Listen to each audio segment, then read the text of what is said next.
Hello World Wide Web, I'm Dr. Shado, the internet personality with the best hair. And we all make mistakes, but not all of us have the privilege of having those mistakes seen by hundreds of thousands of people and having to live with that for the rest of your lives. I've made plenty of little errors over the years, and I feel like now is the time I should really address them. I should just kind of get it off my chest. This has been a video I've wanted to do for a while, but I never quite found the time, but I guess that's really not important anymore now, is it? So going from the top, starting from season 1, let's just go down the list of the big mistakes that I can remember and point out. Now, there's going to be a lot more actual mistakes than this. I have addressed some here and there in certain reviews where I have Charlie come on and just show you all that yes, I am acknowledging that I screwed up and I'm bringing that forward. Now, I'm not going to be covering all of those. I'm going to try and go for the more major kind of mistakes I've made throughout the years that have really, really bothered me and I want to get off my chest. So without further ado, let's just dig right in. Starting off with season 1, we have the Bloodsport review, which I do present as the quote-unquote true story of Frank Dux. Now, that is the going word on that movie when it came out. A lot of the stuff about it was saying, hey, true story, and it's presented in the movie as true story, and a lot of the stuff at the time was shown as like, yeah, that's the true story. You two are here for the kumite, aren't you? But as you dig just a hair deeper these days, you find out, hey, that's total and complete bullshit.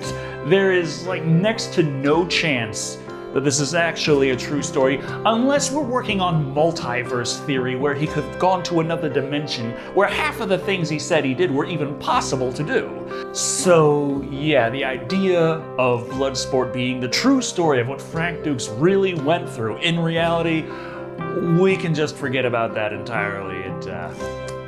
That's not accurate. Now continuing on still in season 1, we have the Rise of the Planet of the Apes review.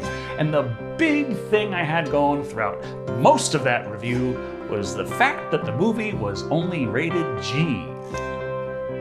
But it wasn't only rated G, it was rated PG-13. Now, there's a funny story about this. I swear, the box I had for it had G on the left side, and I was holding it with my thumb like that. Yeah, remember that skit in The Simpsons where Dr. Hibbert comes in and explains how they had so many scans of Homer's brain but they never saw the crayon before now because his thumb happened to be covering that part of the x-ray every single time?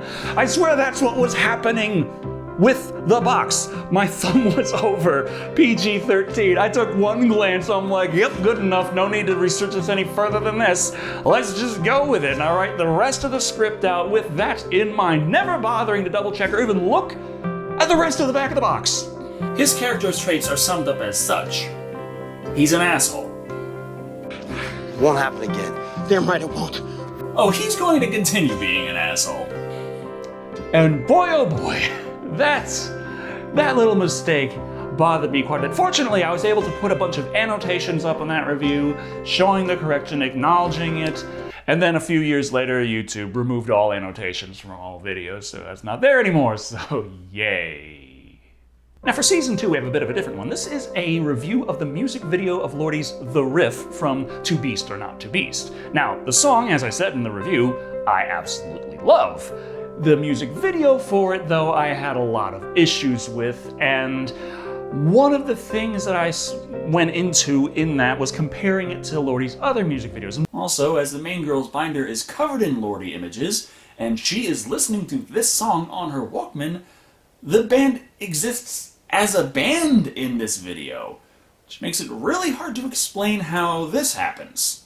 Rock and roll angels, bring that hard rock, one of those videos that I compared it to was Who's Your Daddy? Now, I said in that review that the song Who's Your Daddy kinda comes off as almost misogynistic, but the way it's presented in the video kind of flips that on its head, and I said it was misanthropic, which is to be against men. Which is not the definition of misanthropy, that is to be against man as in humankind. It's misandry was the word I was looking for, and I fortunately at that time had not had my head down in that rabbit hole nearly long enough to actually have learned that. So it's a more innocent time for Decker, I guess you could say, but it was still a mistake. And also, I feel like years later, looking back at that review, there's another thing that I should just kind of bring up. I talked about how absolutely ridiculous it was that in the midst of a zombie apocalypse, this lady would just go to the store for toilet paper of all things, not bothering to wear pants to cover up her shitty ass that she hasn't wiped yet, and well, having lived through the 2020s so far, I have to say that scenario seems a hell of a lot more realistic than I gave it credit for. Face look disappointed, but he said, "Oh, it's okay." Now, starting off with Season 3, I have a pretty simple one to start, the Deranged review, and how you pronounce Ed Gein, or Ed Gein, Ed Gein, Eddie G, Ed Gein. I don't frickin' know how to pronounce this psycho's name, and I tried looking it up, and a lot of other people don't seem to know. I think I've got it now. I think I found a few more reliable sources for how to pronounce this name, but I can't quite remember, and I always have to check. The second one based on an actual victim anyway, Bernice Worden. In the movie, she is Sally Mae, the cute young woman played by Pat Orr. I don't know exactly what age she is, I couldn't find any information on the actress's birth year, but no matter what it is, I'm pretty sure it's way far off of Bernice's 58. And there are other schools of thought. It's like, Gein is like, its origins are the same as like Einstein, which is not Einstein, it's Einstein, so it's Ed Gein. But no, it's Ed Gein according to others, and then it's Ed Gun, and Gein, I'm just gonna try and find the most authoritative source I can, find how many of them say what, and just go with the majority on that one, and still know that I'm gonna have to deal with a lot of comments saying I'm pronouncing it wrong anyway. But the big one from that season has to be the Godzilla King of the Monsters review, and this, of course, that long ago. It's not the new Godzilla King of the Monsters, that didn't come out yet.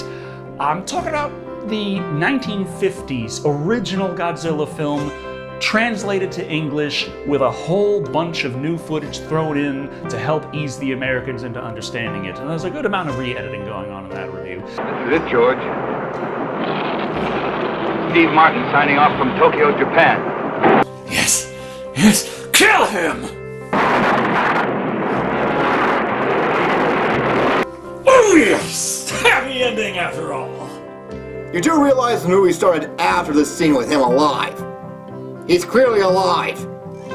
Don't ruin it for me!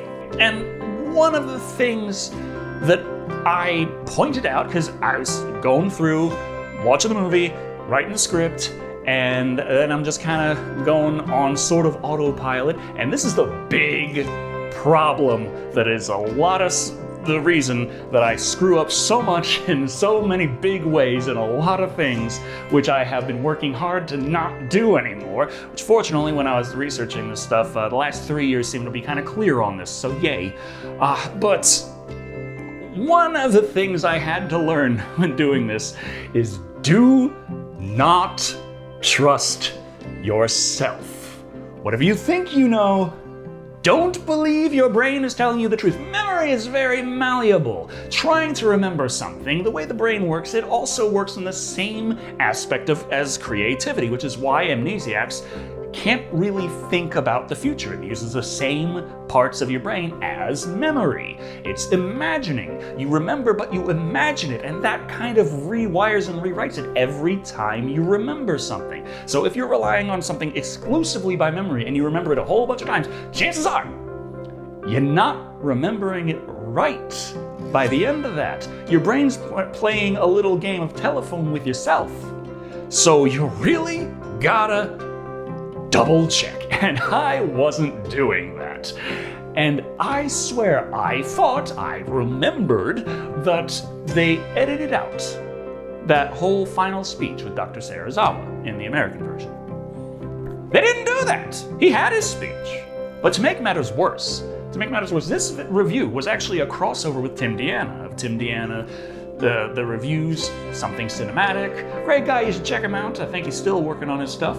But I effectively did that script, and I gave him those lines, those incorrect lines, which made it seem like it was his mistake instead of my own. So that really, really bothered me. I screwed up, and it made it look like he screwed up. So yeah, Dr. Serizawa did have his speech in the American version of Godzilla King of the Monsters, and we'll just call that a learning experience. Now, Season 4 was a fun season. That brought us Gamerathon 3, which, well, when we're talking about mistakes, that one really has to come up. But as part of that, we also finished off with a little review of Dragonball Evolution, crossover with Creepy and I, and there is a bit I have to talk about with it. I think I did say there were some parts of that movie that were entertaining, and that really has bothered me over the years. And I would really like to correct that no, it's Dragon Ball Evolution. Yeah, Goku's bike is trashed by the obligatory gang of bullies who don't seem to realize they did far more structural damage to their own vehicle than what Goku's was worth. Now, going into Season 5, we had the Mad Max review, which is another one of those reviews that didn't necessarily get received the best because, kind of like the review of the original Halloween or the original Phantasm, I didn't really care for the movie in the first place, and yeah, that doesn't exactly sit too well with a lot of viewers out there who really do love these movies, and they're like, what the hell is wrong with you, Decker? But, the idea of it being post-apocalyptic, pre-apocalyptic, during the apocalypse, I didn't have any of that down yet at all in the original Mad Max review. I had no idea what the timeline was, and I was just kind of thinking it was post-apocalyptic, which wasn't exactly accurate. The way the timeline works, I think I'm remembering this right. We already talked about memory, but let's see if I got this right. Mad Max 1 takes place kind of during an economic collapse apocalypse. Mad Max 2 takes place after the economic collapse apocalypse, well into the apocalyptia kind of scenario. And then Mad Max 3 is after the nuclear war that happened in between those movies. We didn't actually see that part, but Mad Max 3 gets to be post-nuclear apocalypse, and it's the first one in the entire series that is post-nuclear. Mad Max 2 was post-economic, and Mad Max 1 was just during that little apocalyptic scenario. Just picking up a dead friend is a bit too boring, though, so the motorcycle gang spends a bit of its pent-up energy torturing the local townsfolk. Nothing major, just beating people up, tying them to the bikes and dragging them until they die. Oh, and we can't forget chasing down those who try to escape, going Michael Jackson on their ride, and then going Michael Myers on the teen couple. Now, I made a big stink in the Mad Max review that the apocalypse wasn't apocalypsy enough. I mean, they were going off to the beach, they were eating their apocalypse ice cream. What kind of apocalypse is this? But again, as I have lived through the 2020s so far, I don't know if you noticed this, but a lot of the world's kind of going to hell right now, but ice cream's holding on fine. So, yeah, doesn't seem to be that much of a problem anymore. But even bigger than that in that season, another crossover with a pretty major problem that was entirely on me, because I thought I was remembering right, and I wasn't. Staying Alive. Terrible movie, really had a lot of problems with it, but there was one scene where these two characters were talking back and forth about video game tips. And to me, it sounded like the general, just random shit that someone who has no idea about games would just write and throw on the screen and be like, okay, they sound like they're talking about games, whatever. They were talking about finding a Mega Blaster or Hyper Blaster, whatever the hell, kind of like super laser gun in fucking Silent Hill of all games. You know, that slow plotting kind of horror experience. I'm sorry, we're not still talking about Silent Hill 4, are we? Well, yes. What version of Silent Hill are they playing? Oh yeah, just find the Hyper Blaster. Yeah, that's what I said I do in this popular game. I'm just gonna do this ridiculous game-sounding gun. Yes, it had it. It was in there. It was a secret weapon. It would involve. It wasn't exactly something you would just be encountering if you didn't know what you were doing and you needed to get tips on how to play a game from your employee. But it actually was in it. They did their homework. I didn't. And I stopped the review to have this big stink about it, playing off a creepy in that scene, and he's just trusting me that I know what I'm talking about, because here I am saying, I know what I'm talking about, son, you don't get any of it. It had that, yeah. I wasn't good enough at it to get that, but it had it. It certainly did. Whoops. Now for season 6, we have a review that is probably the biggest reason I wanted to make a video like this, addressing big mistakes I've made in my reviews, and I'm just passing off like fact that are really obvious mistakes that people did literally tell me, like, hey, just open your eyes and watch the movie, and you would have noticed this, and I can't really hold that against them. The Rogue One review. Remember that one? Lots of stuff going on with it. A lot of people really like that movie. Saul Guerrero, played by Forrest Whitaker. Yeah, he's a great actor in that one. And I, for some reason, kept saying that he was Imperial. And he was not. He was absolutely not an Imperial. He was a rebel, like that whole movie. And I don't even know what in the hell I was thinking. I just really screwed the pooch there. Really did. And again, was working off of memory. Shouldn't do. Really needed to double check something like that. Would have found out I was completely goddamn wrong about it, wouldn't I?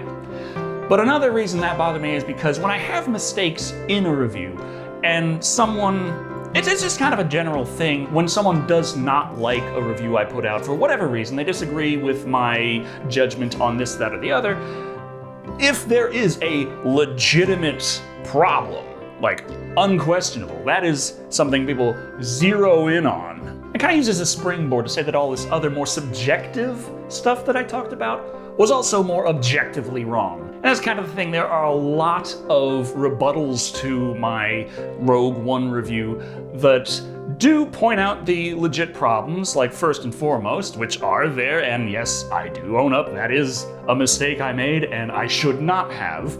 I need to be better, and fortunately I think lately I have been considerably better at that, considering I don't trust my brain anymore. But, yeah, the subjective things I was talking about, I still kind of stand by, like the fact that absolutely everyone seemed very much okay with dying. They were just all kind of cool with it, like a couple of them being stoic and heroic about it, I can understand, but I swear the only character in the entire cast who even seemed to feel like, you know what, dying wasn't exactly how I wanted to spend my weekend, but I guess it's what I have to do for the greater good. Not happy about it, but I will do it because it is the right thing to do, was the fucking robot. Like, everyone else was just like, yeah, cool, death. Yeah, dying, cool, nice. Let's do that. Awesome. And that just bothers me, okay? It's a weird kind of thing going in.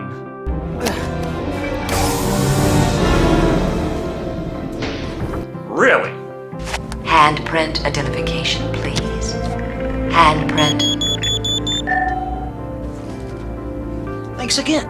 You know, fuck it, I shouldn't be complaining. If this movie ends with an 80s comedy style theme song, I'm gonna love that shit. But yeah, there's a lot that can be said about the Rogue One review and the general reaction to it, but I did majorly screw up one major character in a major way. And yeah, that's on me. And finally, for season 7, we have the War for the Planet of the Apes review. Caesar's son was introduced in the second movie.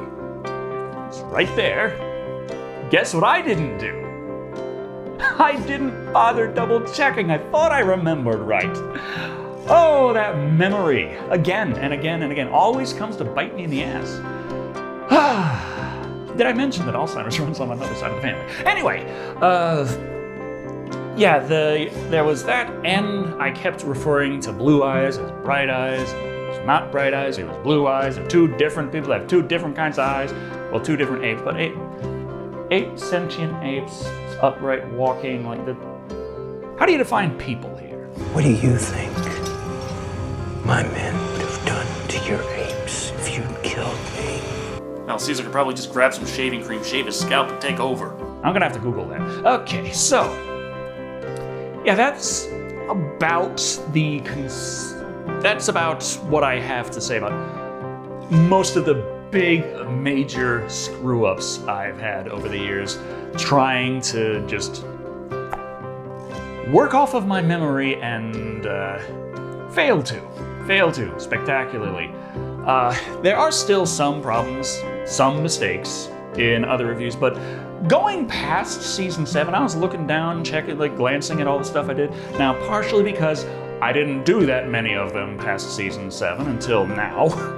And also, just, I did, like, whenever I had one of these mistakes, it really, like, I did not like that. It personally hurt quite a bit, and I don't like that, so I have been a much better about actually checking, making sure that what I'm putting out there is accurate. I've got ideas, I got jokes, and I'm like, hey, this is implying this. Let me double check to make sure, which does make the scripting take a bit longer, yes, but I'd like to think it's worth it. It is absolutely worth it to not put out another video saying, hey guys, did you know Darth Vader is Luke Skywalker's brother? Whew. Fucking A. Let me spend the rest of the video making a whole bunch of brother jokes. Really drive that point home. Yeah.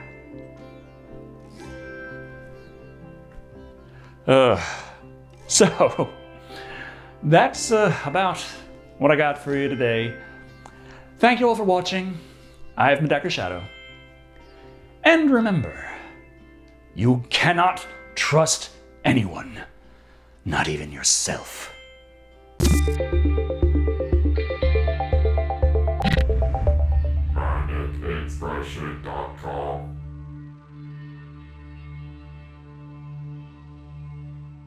Their apocalypse ice cream? This is David from the Vehicle Service Center. We have not received a reply to notices that you have received in the mail. That's because I don't give a shit.